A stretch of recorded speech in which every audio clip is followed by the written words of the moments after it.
Dear viewers, Assalamu alaikum. You are learning English and I am Shafiqul Islam with you. প্রিয় শিক্ষার্থী, আজকে অনার্সের আরেকটি জনপ্রিয় ক্লাস, সেটি হচ্ছে right form of verbs.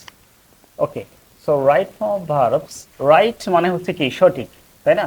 Right, RIGHT right, then হচ্ছে RIT right, then WRIT right, সবগুলোর উচ্চারণ হচ্ছে same but different in meaning.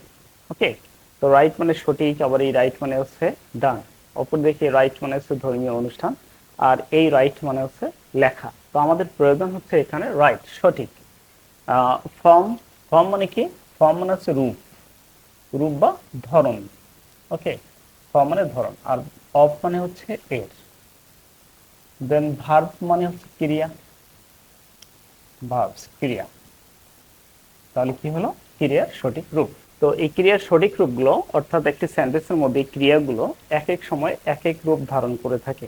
কখনো সে প্রেজেন্ট, কখনো পাস্ট, আবার কখনো পাস্ট পার্টিসিপল, কখনো বা এসি এর যোগ, আবার কখনো ভার্বের সাথে আইএনজি যোগ করতে হয়।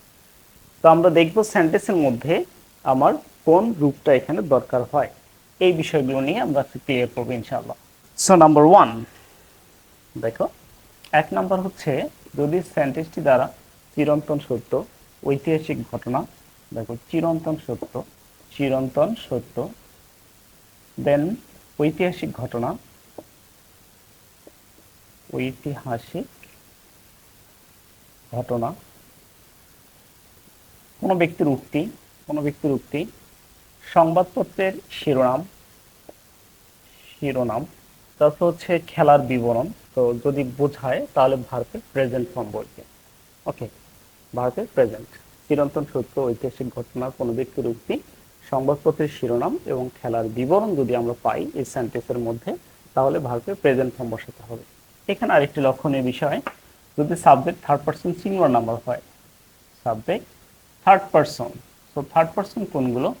থার্ড পারসন আমি, আমরা, তুমি, তোমরা বাদে বাকি যা থাকবে সবগুলোই third person. That means he, she, it, তারপর কি দে, তাই না? যে কোনো নাম, এটা হচ্ছে থার্ড পারসন। তার মধ্যে আমরা দেখবো যে সিঙ্গুলার, এটা হচ্ছে সিঙ্গুলার, এটি singular, singular.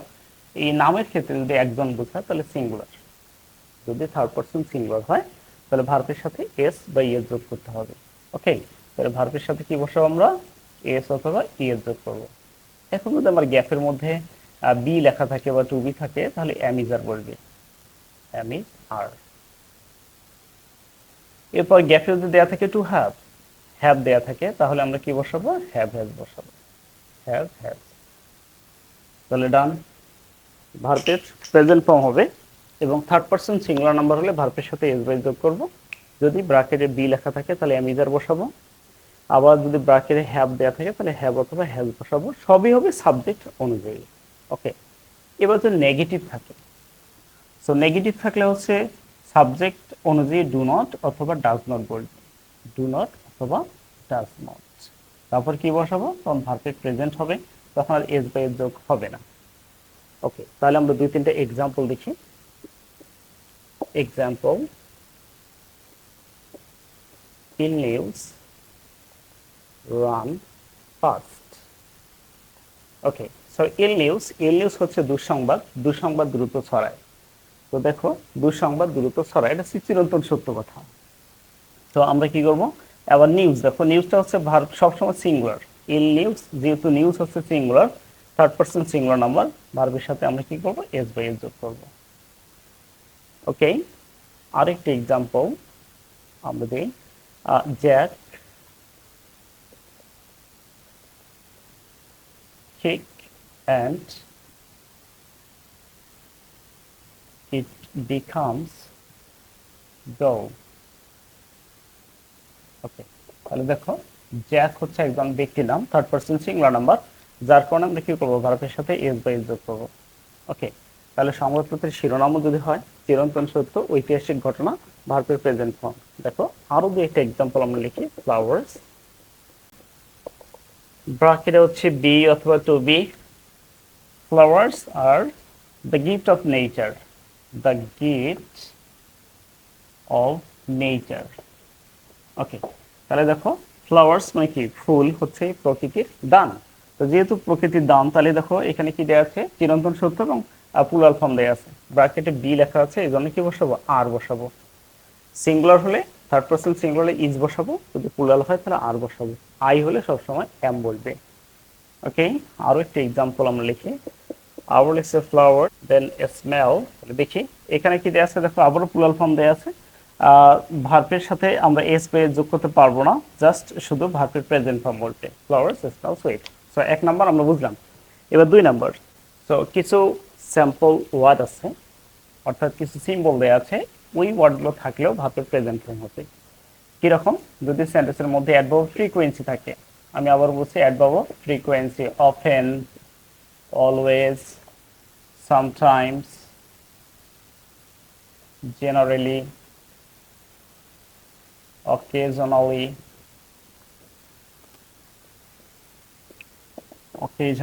usually, normally, daily, every day, অথবা হচ্ছে এভরির সাথে উইক, মান্থ, ইয়ার,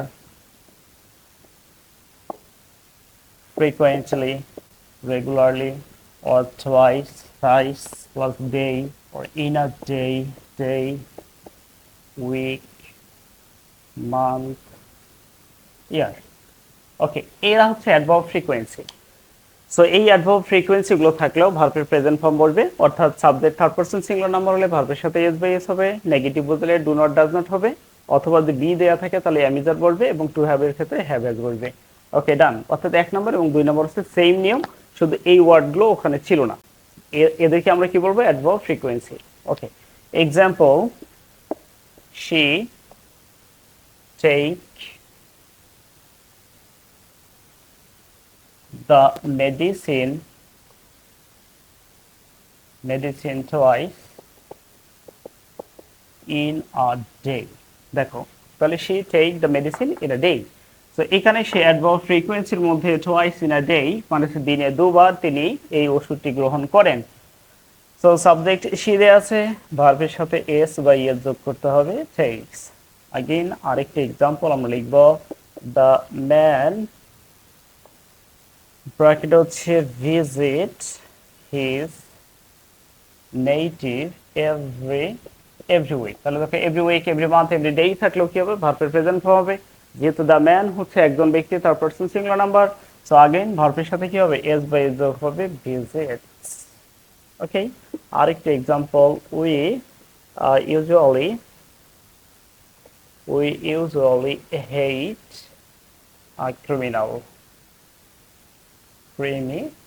ওকে, তো দেখো এখানে কি আছে, usually, normally, daily, frequency, adverb frequency. তাহলে উই যেহেতু দেয়া আছে সাবজেক্ট, কি থার্ড পারসন না, ফার্স্ট পারসন। তো ফার্স্ট পারসন হলে ভার্বের কোনো চেঞ্জ হবে না, অর্থাৎ ভার্বের সাথে এস বাই যোগ করা লাগবে না, শুধু এখানে হেইট আছে, জাস্ট হেইট বসাবো। Okay, clear? So I hope you understand. For more videos, please visit our YouTube channel and Facebook page again. Assalamu alaikum.